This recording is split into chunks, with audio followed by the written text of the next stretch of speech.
Update पाने के लिए हमसे जुड़े रहें। अनिकेत यूट्यूबर चैनल को लाइक करें, शेयर करें, कमेंट करें।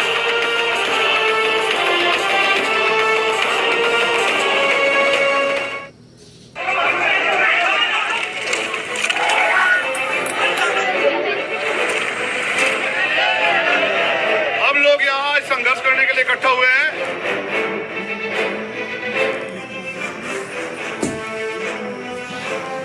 अगर हमारे साथ न्याय नहीं किया जाएगा तो दलित समाज के लोग घर नहीं बैठेंगे। ये भी जानते हैं कि अधिकार जो है वो मांगने से नहीं मिलते, उन्हें छीनना पड़ता है।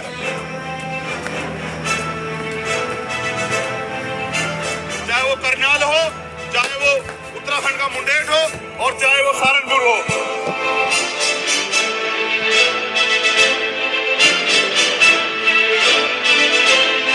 चाहे ये लड़ाई एक दिन चले या एक साल चले।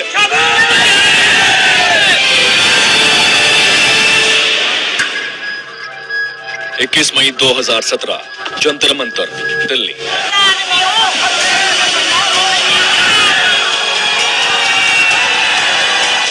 दिल्ली के जंतर मंतर पर लोगों के इकट्ठा होने का सिलसिला शुरू हुआ, जो कुछ ही घंटों में नीले रंग के जन सैलाब में बदल गया।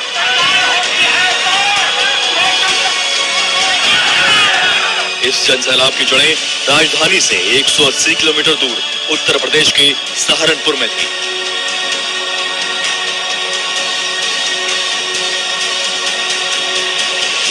आखिर क्या है?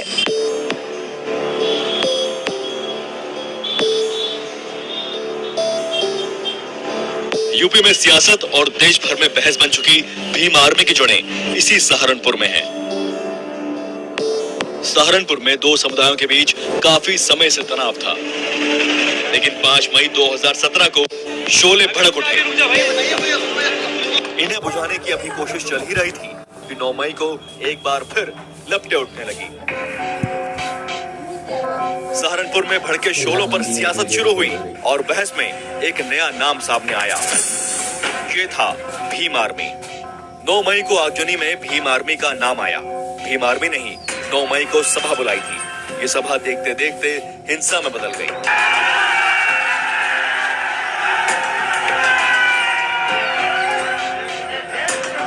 जाहिर है, सेना होगी तो कमांडर भी होगा, और भीम आर्मी के कमांडर के तौर पर एक चेहरा सामने आया, चंद्रशेखर आजाद रावण। पेशे से वकील चंद्रशेखर आजाद रावण ने दलित समुदाय में अपनी कितनी पैठ बना रखी है, इसका अंदाजा तब हुआ जब जंतर मंतर पर यह जन सैलाब इकट्ठा हुआ।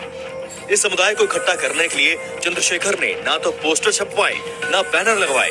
उन्होंने एक नए हथियार का इस्तेमाल किया। ये था मोबाइल और व्हाट्सएप। 21 मई को जंतर मंतर में जिस तरह से लोगों का हुजूम उमड़ा, उसको देखकर बहुत ज्यादा सोच में लोग हैं कि इतने सारे लोग एक जगह पर एक वक्त में कैसे इकट्ठे हो गए, वो भी तब जब पुलिस ने पूरी कोशिश की कि ये मुमकिन ना हो। मैं आपको बताऊं ये कैसे मुमकिन हुआ। ये फोन है और इस फोन के अंदर आप ग्रुप्स देखिए, करीबन 250 ग्रुप इस फोन में है। गुरु रविदास, मंदिर मुक्ति, Bhim Sainik, doctor Ambedkar student union, Bhim Yuva group, all India SC ST federal, इस तरह के दबंग, भीम आर्मी, इस तरह के बहुत सारे ग्रुप्स हैं। करीबन 250 ग्रुप हैं इस व्हाट्सएप ग्रुप में। फोन पे जो व्हाट्सएप है उसमें करीबन 250 ग्रुप हैं। हर ग्रुप में सैकड़ों की तादाद में, लाखों की तादाद में लोग जुड़े हुए हैं और व्हाट्सएप का इस्तेमाल करके मैसेजेस भेजे गए। वो मैसेजेस, एक एक मैसेज एक फोन से लाखों फोन्स में पहुंचा। साथियों, भीम आर्मी अपनी कौम के खिलाफ हो रहे शोषण की आवाज को बुलंद करती है। ये आवाज अकेले चंद्रशेखर और भीम आर्मी की नहीं है, ये पूरे विश्व में रह रहे दलितों की आवाज है। 30 साल के चंद्रशेखर ने मोबाइल और इंटरनेट की ताकत को बखूबी समझा और उसका इस्तेमाल किया।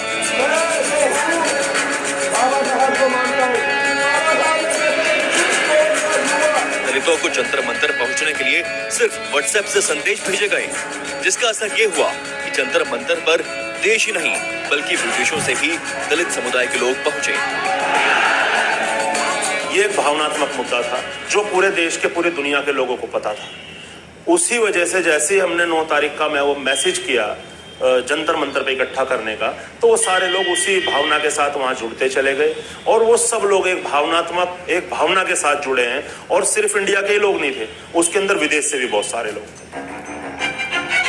व्हाट्सएप से भेजे गए कई संदेशों में चंद्रशेखर खुद बेहद भड़काऊ तेवरों में दलितों से अपनी बात कहते नजर आ रहे थे। आज इस घड़ी में आपके भाई, आपके बेटे, आपके दोस्त एडवोकेट चंद्रशेखर आजाद को आपकी जरूरत है। चंद्रशेखर के बारे में सहारनपुर पुलिस का दावा है कि वो दलित युवाओं को व्हाट्सएप के जरिए भड़काऊ संदेश भेजते हैं और जातीय हिंसा के लिए उकसाते हैं, लेकिन उनकी भीम आर्मी इस आरोप से इनकार करती है।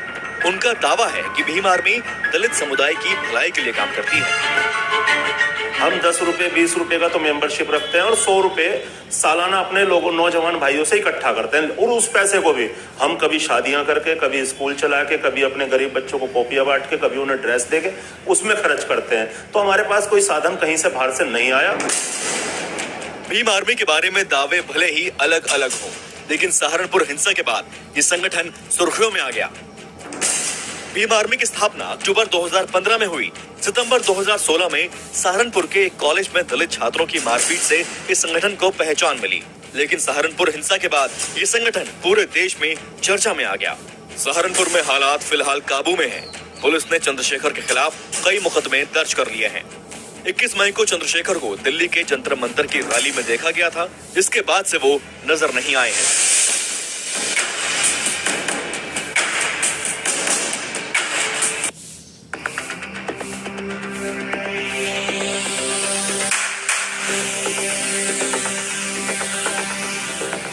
सहारनपुर की जातीय हिंसा के बाद जो संगठन सामने आया है वो है भीम आर्मी। इस आर्मी के लोग जब जंतर मंतर पर जमा हुए तो सरकार का पूरा खुफिया विभाग ताकता रह गया। किसी को भनक तक नहीं थी कि सहारनपुर हिंसा के विरोध में जंतर मंतर पर हजारों की तादाद में भीड़ जमा होने जा रही है। इस भीड़ को यहां तक पहुंचाने वाला था चंद्रशेखर आजाद उर्फ रावण। ये भीम आर्मी के संयोजक हैं। जंतर मंतर देश भर के दलितों को इकट्ठा करने के लिए भीम आर्मी के संयोजक चंद्रशेखर ने ही एक मुहिम चलाई थी। सहारनपुर पहुंची न्यूज 18 इंडिया की टीम ने जब इस मामले की पड़ताल की तो कई रहस्य सामने आए। दरअसल इस प्रदर्शन की नींव 9 मई को सहारनपुर के रविदास छात्रावास से रखी गई थी। प्रशासन ने छात्रावास पे इतनी सख्ताई की, वहां हमारे लोग इकट्ठा नहीं हो पाए। उसके बाद हमारे लोगों को वहां से जब इन्होंने नहीं इकट्ठा होने दिया, उसके बाद हमारे लोगों को वहां से गांधी पार्क में इकट्ठा होना पड़ा। वहां तुरंत जाते पीएससी का बल प्रयोग किया और हमारे लोगों पे लाठियां चलाना शुरू किया और हमारे लोगों को वहां से तिधर बिधर कर दिया। दरअसल 5 मई को शब्बीरपुर के हिंसा के बाद चंद्रशेखर और उसकी टीम ने तय कर लिया था कि प्रशासन के खिलाफ प्रदर्शन होगा,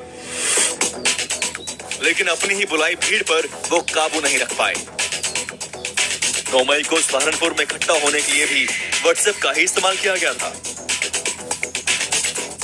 व्हाट्सएप का ये मैसेज देखिए, जिसे गुरुदास रविदास मंदिर मुक्ति नाम के ग्रुप से वायरल किया गया था। इसके बाद कई और ग्रुप में भी ये मैसेज भेजा गया। मैसेज में लिखा है, सहारनपुर चलो, जय भीम, जय गुरु रविदास। सभी भाइयों को सूचित किया जाता है कि कल दिनांक 9/5/2017 दिन मंगलवार, स्थान रविदास छात्रावास, दिल्ली रोड, सहारनपुर में दलितों पर हो रहे अत्याचार को देखते हुए एक विशाल दलित महापंचायत का आयोजन किया गया है, जिसमें मेरा आप सभी साथियों से निवेदन है कि ज्यादा से ज्यादा संख्या में भाग लेकर इस महापंचायत को सफल बनाएं। सभी साथियों को क्रांतिकारी जय गुरु रविदास और जय भीम।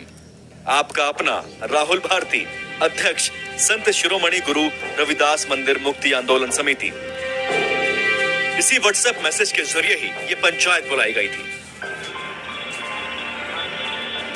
जिसके बाद सहारनपुर का माहौल और बिगड़ गया। 9 मई को दलित पंचायत के बाद कई जगह आगजनी की घटनाएं हुई। इसके बाद चंद्रशेखर के खिलाफ रामनगर थाने में मुकदमा दर्ज किया गया। चंद्रशेखर पर लोक शांति भंग करने और हत्या के प्रयास का मुकदमा दर्ज है। सहारनपुर तो भीम आर्मी की भड़काई आग में सुलग रहा था, लेकिन चंद्रशेखर के दिमाग में अभी कुछ और भी पक रहा था। ये था दिल्ली पहुंचकर जंतर मंतर पर अपनी ताकत दिखाना। 21 मई की प्लानिंग शुरू हो गई थी और व्हाट्सएप पर चंद्रशेखर की भीम आर्मी एक बार फिर जुट गई थी। 9 मई के बाद पुलिस और प्रशासन तो अपना काम कर ही रहा था, लेकिन भीम आर्मी और चंद्रशेखर आजाद ने अपना हथियार बनाया सोशल मीडिया को। व्हाट्सएप के जरिए लोगों को मैसेजेस जारी किए गए जिसमें जंतर मंतर पर होने वाली 21 तारीख की मीटिंग के बारे में बताया गया। ऑन रिकॉर्ड इस बात को कोई भी कबूल करने को राजी नहीं है, लेकिन हमको ये पता चला है कि खास तौर पर लोगों को हिदायत दी गई कि ये मैसेजेस किसी भी तरह से दलित समाज के बाहर ना निकले और सिर्फ दलित समाज के लोगों तक ही पहुंचे। अब तक लोकल पुलिस सहारनपुर के हालात संभालने में जुटी थी। जातीय पंचायतों पर रोक लग चुकी थी। सहारनपुर में धारा 144 लागू होने के बावजूद भीम आर्मी इस कोशिश में थी कि बड़ी पंचायत फिर बुलाई जाए। सहारनपुर पुलिस ये तो जानती थी कि भीम आर्मी पंचायत करने की फिराक में है, लेकिन कहां और कब ये किसी को पता नहीं था। लोकल इंटेलिजेंस को इस बात की भनक तक नहीं थी। जंतर मंतर पर होने वाले अपने इस आंदोलन को कामयाब बनाने में भीम आर्मी और चंद्रशेखर आजाद ने कोई कसर बाकी नहीं रखी। अंदेशा था कि पुलिस दबिश देगी और लोगों को दिल्ली पहुंचने से रोकने की पूरी कोशिश करेगी।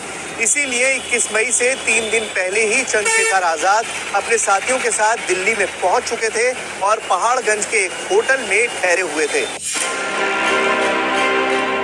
अब प्लानिंग थी जंतर मंतर पर पहुंचकर शक्ति प्रदर्शन करना।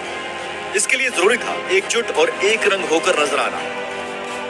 रातों रात भीम आर्मी ने फंड जुटाकर बड़ी संख्या में टोपी और नीले कपड़ों का इंतजाम किया कि हमारे लोग अलग से पता चलें, जो विरोध करने वाले लोग हैं, जो विरोधी लोग हैं, अलग से उनका दिखाई दिया जाए। तो रात में ही हमने उन टोपियां बनवाई थी कि हमारे लोग अलग से ट्रेस हो जाएं, पता चले देश की सरकार को कि ये कितने लोग उस दुख के साथ खड़े हैं। रात में पूरी प्लानिंग के बाद 21 मई को जो हुआ वो सबने देखा। आंदोलन को कामयाब बनाने के लिए भीम आंदोलन ने कितनी माइन्यूट डिटेल तक प्लानिंग की, इसका अंदाजा आप इस बात से लगा सकते हैं कि उनको ये जानकारी थी कि 21 मई को जंतर मंतर पर 2 और प्रदर्शन है और वो चाहते थे कि उनके लोग अलग नजर आए ताकि आसानी से आइडेंटिफाई किए जा सके।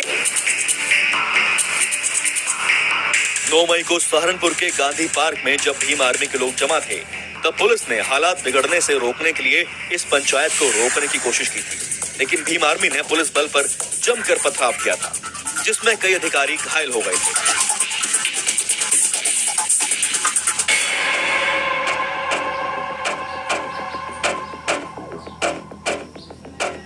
सहारनपुर में 9 मई को हुए बवाल के बाद से पुलिस को चंद्रशेखर की तलाश है, लेकिन चंद्रशेखर इस वक्त कहां है ये कोई नहीं जानता। हालांकि यूपी पुलिस 21 मई को चूक कर बैठी। अगर चंद्रशेखर को जंतर मंतर से ही गिरफ्तार कर लिया जाता तो आज उसकी तलाश नहीं करनी पड़ती। चंद्रशेखर पर आरोप है कि 9 मई को उसी ने पुलिस पर पथराव कराया था। इसके बाद से सहारनपुर पुलिस भीम आर्मी का इतिहास और भूगोल खंगालने में लगी है। यूपी पुलिस और खुफिया विभाग ने भीम आर्मी के बारे में जो जानकारी जुटाई है उसके मुताबिक इसका बड़ा नेटवर्क फैला है। खुफिया रिपोर्ट के मुताबिक भीम आर्मी के कार्यकर्ता कश्मीरियों की तरह ही चेहरा छिपाकर पुलिस पर पथराव कर रहे हैं। अंदेशा है कि भीम आर्मी कार्यकर्ताओं को प्रशिक्षण दिया जाता है। भीम आर्मी का पश्चिमी यूपी के कई जिलों समेत उत्तराखंड और पंजाब के दलितों में असर है। रिपोर्ट के मुताबिक भीमसेना का विस्तार चिंता की बात है। अगर भीमसेना का विस्तार हुआ तो जातीय हिंसा भड़कने का अंदेशा है। रिपोर्ट में कहा गया है कि भीमसेना को कई जगहों से वित्तीय मदद मिल रही है। फेसबुक पर पेटीएम, एयरटेल मनी और बैंक खातों के नंबर देकर भीम आर्मी पैसा इकट्ठा कर रही है। आरोप है कि विदेश से भी भीम आर्मी को 50 लाख की मदद मिली है। हालांकि विदेशी वित्तीय मदद से भीम आर्मी के सदस्यों ने इनकार किया है। नहीं, ये फर्जी बात है, पूरी तरह फर्जी बात है। और आप अगर ऐसा कुछ है तो प्रमाणित करें। और ठीक है, अगर 50 लाख आए हैं, अगर आए हैं तो सरकार दे 50 लाख रुपए, हम हिसाब दे देंगे उसका। अगर 50 लाख रुपए कहीं से आए होंगे हमारे अकाउंट में तो हिसाब भी दिया जाएगा उनका। दरअसल सोशल मीडिया पर भीम आर्मी ने अपना बड़ा नेटवर्क फैला रखा है। इस संगठन के कई नाम से फेसबुक खाते हैं। अब पुलिस इस संगठन के बारे में और जानकारी जुटा रही है। भीम आर्मी के रोल की बात हो रही है। एक फोन भी सर्विलांस में था जिसमें अब जो भी है सारी चीजें हैं उसमें। मतलब प्रिंट मीडिया, इलेक्ट्रॉनिक मीडिया, हमने पूरे कटिंग्स भी मंगवाई हैं, पूरे क्लिप्स भी मंगवाई हैं। तो उसमें अभी हम लोग 1-2-3 घंटे उसकी स्क्रूटनी करेंगे। स्क्रूटनी करने के बाद जो भी फैक्ट्स होंगे उसके आधार पर कार्रवाई करेंगे। हमारी टीम सहारनपुर देहात में चंद्रशेखर आजाद रावण के घर तक भी पहुंची। चंद्रशेखर के घर में भीम आर्मी के बड़े बड़े पोस्टर लगे मिले।